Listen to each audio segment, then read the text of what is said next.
बोटाच्या एका स्पर्शाने संबंध जगातील घडामोडी व दिग्गजांच्या प्रतिक्रिया पाहण्यासाठी राजमुद्रा न्यूज लाईव्ह हे ॲप डाउनलोड करा आणि आमच्या चॅनलला सबस्क्राईब करा।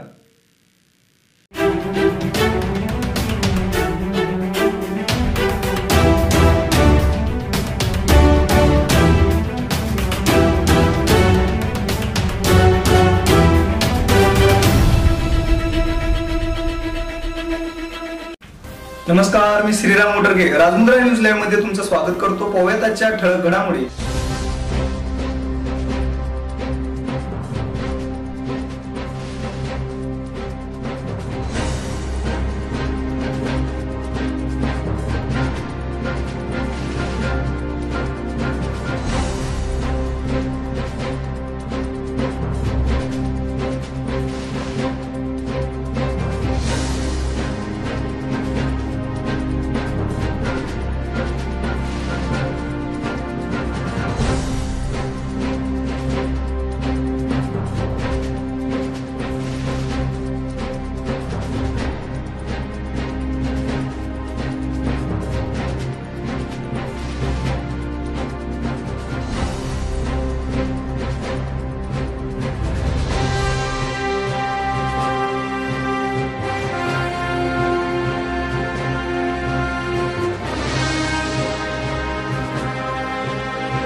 मेरे प्यारे देशवासियों, नमस्कार।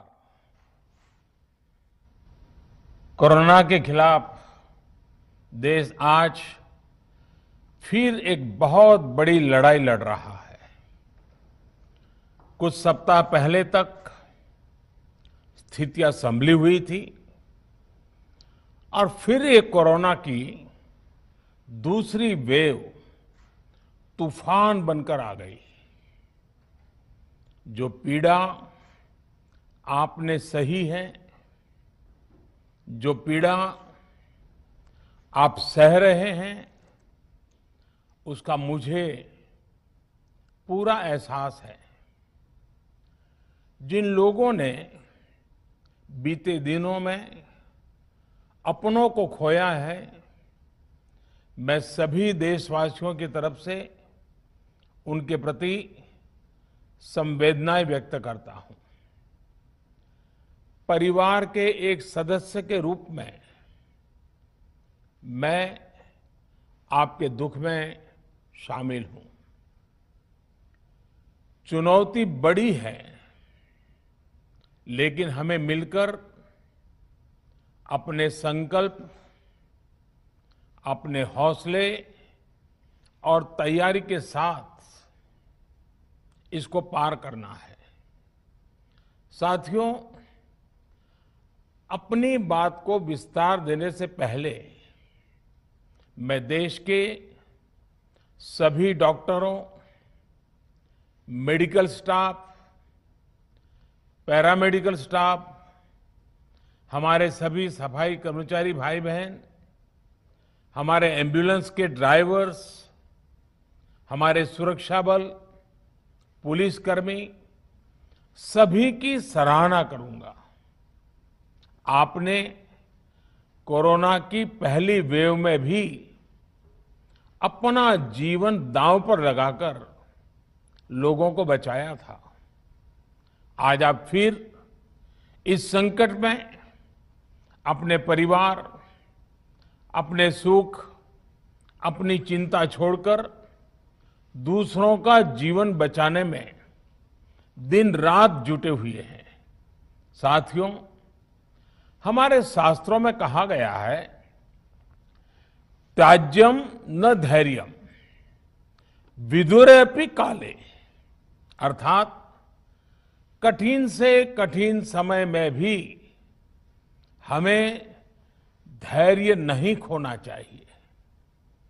किसी भी परिस्थिति से निपटने के लिए हम सही निर्णय लें, सही दिशा में प्रयास करें, तभी हम विजय हासिल कर सकते हैं। इसी मंत्र को सामने रखकर आज देश दिन रात काम कर रहा है। बीते कुछ दिनों में जो फैसले लिए गए हैं, जो कदम उठाए गए हैं, वो स्थिति को तेजी से सुधारेंगे। इस बार कोरोना संकट में देश के अनेक हिस्से में ऑक्सीजन की डिमांड बहुत ज्यादा बढ़ी है। इस विषय पर तेजी से और पूरी संवेदनशीलता के साथ काम किया जा रहा है। केंद्र सरकार, राज्य सरकारें, प्राइवेट सेक्टर, सभी की पूरी कोशिश है कि हर जरूरतमंद को ऑक्सीजन मिले।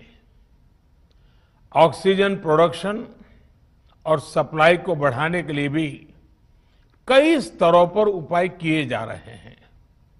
राज्यों में नए ऑक्सीजन प्लांट्स हो, 1 लाख नए सिलेंडर पहुंचाने हो, औद्योगिक इकाइयों में इस्तेमाल हो रही ऑक्सीजन का मेडिकल इस्तेमाल हो, ऑक्सीजन रेल हो, हर प्रयास किया जा रहा है।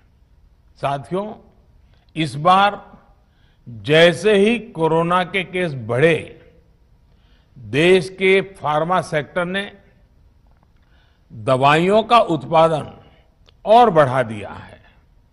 आज जनवरी-फरवरी की तुलना में देश में कई गुना ज्यादा दवाइयों का प्रोडक्शन हो रहा है। इसे अभी और तेज किया जा रहा है। कल भी मेरी देश की फार्मा इंडस्ट्री के बड़े जो प्रमुख लोग हैं, उसके जो एक्सपर्ट लोग हैं, उनसे बहुत लंबी चर्चा हुई है। प्रोडक्शन बढ़ाने के लिए हर तरीके से दवाई कंपनियां की मदद ली जा रही है। हम सौभाग्यशाली हैं कि हमारे देश के पास इतना बड़ा मजबूत फार्मा सेक्टर है जो बहुत अच्छी और तेजी से दवाइयां बनाता है। इसके साथ ही अस्पतालों में बेड की संख्या को बढ़ाने का भी काम तेजी से चल रहा है। कुछ शहरों में ज्यादा डिमांड को देखते हुए विशेष और विशाल कोविड हॉस्पिटल बनाए जा रहे हैं। साथियों, पिछले वर्ष जब देश ने कोरोना के कुछ ही मरीज सामने आए थे, उसी समय भारत में कोरोना वायरस के खिलाफ प्रभावी वैक्सीन के लिए काम शुरू कर दिया था। हमारे वैज्ञानिकों ने दिन रात एक करके बहुत कम समय में देशवासियों के लिए वैक्सीन विकसित की है। आज दुनिया की सबसे सस्ती वैक्सीन भारत में है। भारत की कोल्ड चेन व्यवस्था के अनुकूल वैक्सीन हमारे पास है। इस प्रयास में हमारे प्राइवेट सेक्टर ने इनोवेशन और एंटरप्राइज की भावना का बेहतरीन प्रदर्शन किया है। वैक्सीन्स की अप्रूवल्स और रेगुलेटरी प्रोसेसेस को फास्ट ट्रैक पर रखने के साथ ही सभी साइंटिफिक और रेगुलेटरी मदद को बढ़ाया गया है। यह एक टीम एफर्ट है जिसके कारण हमारा Bharat 2 made in India vaccine के साथ दुनिया का सबसे बड़ा टीकाकरण अभियान शुरू कर पाया। टीकाकरण के पहले चरण से ही गति के साथ ही इस बात पर जोर दिया गया कि ज्यादा से ज्यादा क्षेत्रों तक, जरूरतमंद लोगों तक वैक्सीन पहुंचे। दुनिया में सबसे तेजी से भारत में पहले 10 करोड़, फिर 11 करोड़ और अब 12 करोड़ वैक्सीन डोज दिए गए हैं। आज कोरोना से इस लड़ाई में हमें हौसला मिलता है कि हमारे health care workers, frontline corona warriors और सीनियर सिटीजन्स के एक बड़े हिस्से को वैक्सीन का लाभ मिल चुका है। साथियों, कल ही वैक्सीन को लेकर हुए एक और अहम फैसला भी हमने किया है। 1 मई के बाद से 18 वर्ष के ऊपर के किसी भी व्यक्ति को वैक्सीनेट किया जा सकेगा। अब भारत में जो वैक्सीन बनेगी उसका आधा हिस्सा सीधे राज्यों और अस्पतालों को भी मिलेगा। इस बीच गरीबों, बुजुर्गों, निम्न मध्यम वर्ग के लोग, 45 वर्ष की आयु के ऊपर के व्यक्तियों के लिए केंद्र सरकार का जो वैक्सीन कार्यक्रम चल रहा है वो भी उतनी ही तेजी से जारी रहेगा। पहले की तरह ही सरकारी अस्पतालों में मुफ्त वैक्सीन मिलती रहेगी, जिसका फायदा, जैसा मैंने कहा, हमारे गरीब परिवार हो, हमारे मध्यम वर्ग, निम्न मध्यम वर्ग के परिवार हो, वो उनका लाभ उठा सकेंगे। साथियों, हम सभी का प्रयास जीवन बचाने के लिए है और जीवन बचाने के लिए तो है ही, प्रयास से भी ये है कि आर्थिक गतिविधियां और आजीविका कम से कम प्रभावित हो। प्रयास का तरीका यही रखा जाए। वैक्सीनेशन को 18 वर्ष की आयु के ऊपर के लोगों के लिए ओपन करने से शहरों में जो हमारे वर्कफोर्स है उसे तेजी से वैक्सीन उपलब्ध होगी। राज्यों और केंद्र सरकार के प्रयासों से श्रमिकों को भी तेजी से वैक्सीन मिले लगेगी। मेरा राज्य प्रशासन से आग्रह है कि वो श्रमिकों का भरोसा जगाए रखे। उनसे आग्रह करें कि वो जहां है वहीं रहे।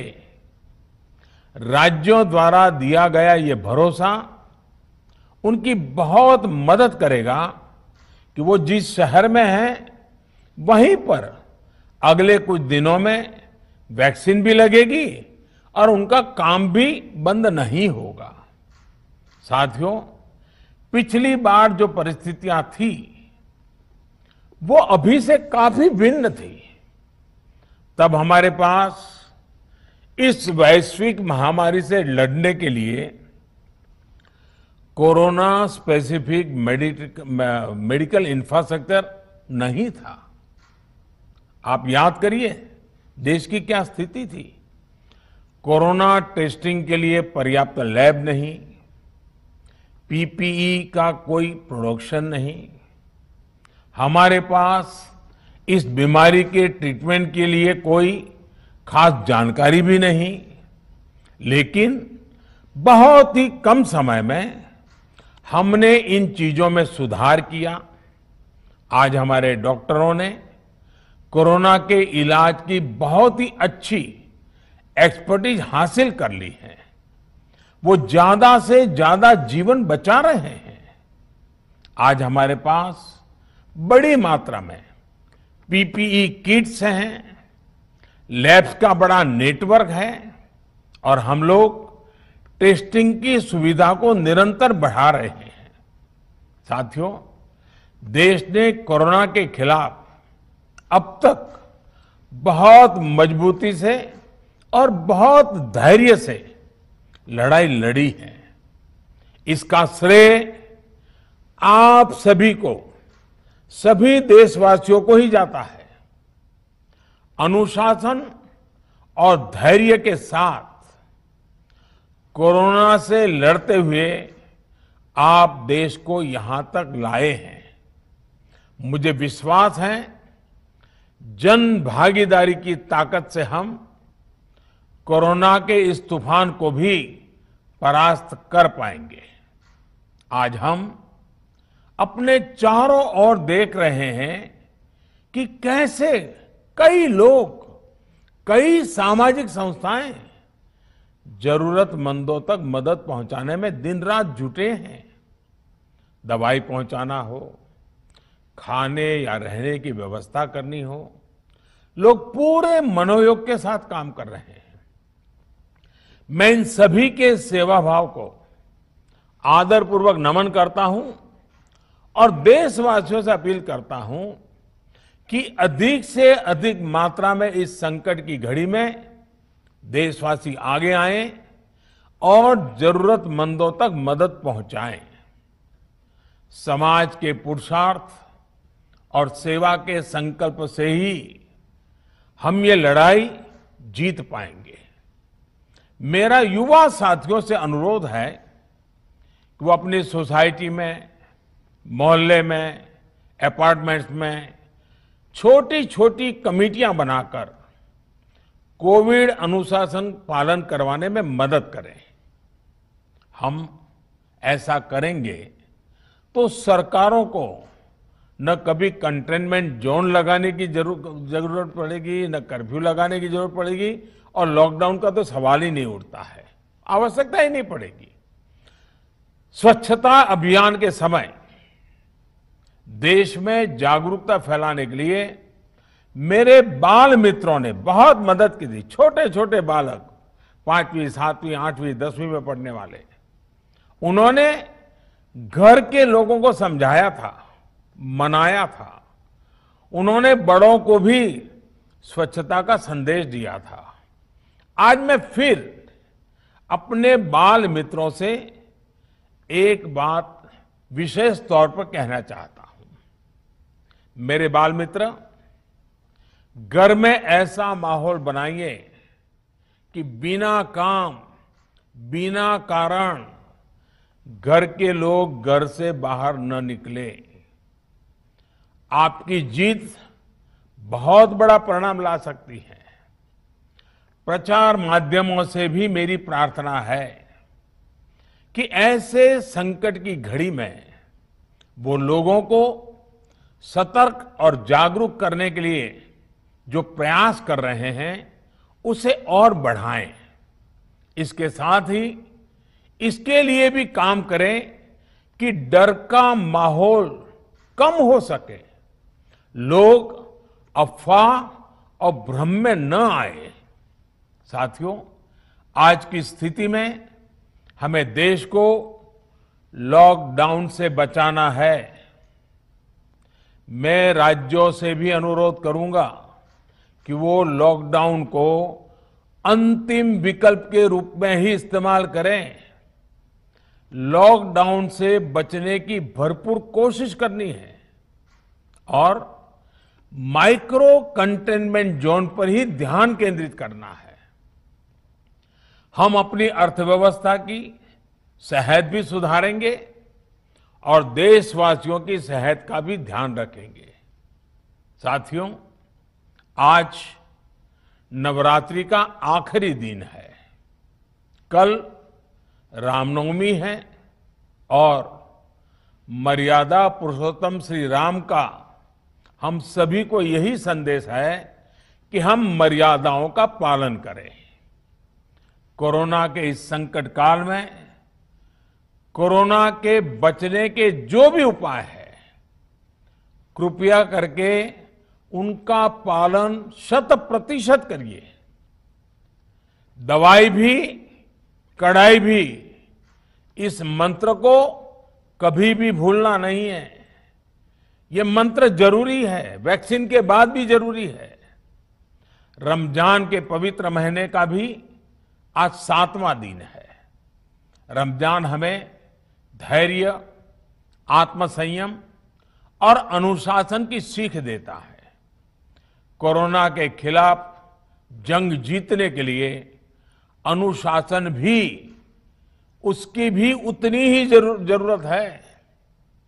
जब जरूरी हो तभी बाहर निकले, कोविड अनुशासन का पूरा पालन करें। मेरा आप सभी से यही आग्रह है।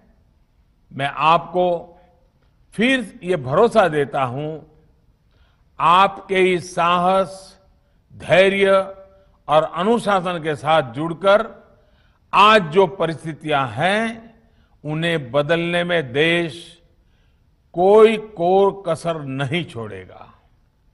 आप सभी स्वस्थ रहें, आपका परिवार स्वस्थ रहे, इसी कामना के साथ मैं अपनी बात समाप्त करता हूं। आपका बहुत बहुत धन्यवाद। ताज्या घडामोडी पाहण्यासाठी राजमुद्रा न्यूज लाईव्हला सबस्क्राईब करा, बेल आयकॉन